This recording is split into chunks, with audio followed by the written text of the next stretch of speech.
Hi, I'm Dan Turner with GPM Controls, here to explain a little bit about how accumulators work and how you can check the pre-charge pressure in an accumulator if you don't have the check kit, just by being able to dump the hydraulic pressure from the accumulator. So first we'll get started here. We have two gauges on this unit, and it's a small little diaphragm accumulator. What we have is a gauge on our hydraulic side, which is on the bottom part of this, and then we have a gauge on our gas side. You can see right now that our gas side gauge is reading 500 psi, so that's the pre-charge pressure that is in this accumulator. At this point, the diaphragm is completely filling up the void inside the shell, and there is really virtually zero hydraulic oil in here. What I'm going to do is fire up our test bench,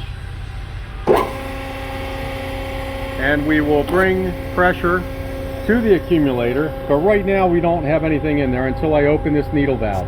And as soon as I do, the smallest amount of oil that goes in immediately takes the pressure of the oil to 500 psi, because that is equal to the pre-charge. So there's very little oil in there, and as I begin to open up the needle valve, you can see that the pressure increases, and it's increasing equally on both gauges.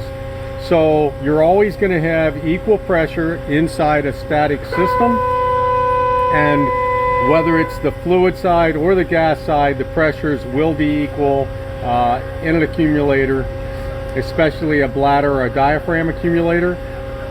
We're going to take our pre-charge, well, not our pre-charge, sorry, our pre-charge will always remain 500. We're going to take our fluid pressure up, we're slightly over 1,000, and to prove the point that we've got equal pressure inside this vessel, you can see we're very close to 1,100 here, and we're very close to 1,100 on the gas side as well. So now we're going to turn off our test bench. We've got our needle valve closed. We've let the pressure off of the hose here.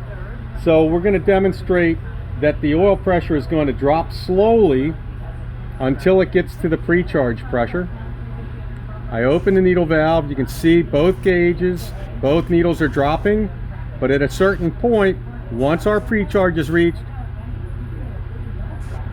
click. We see a quick drop in the needle, and down to zero, our pre-charge remains at 500. We know from that experiment that our pre-charge is right around 500 psi.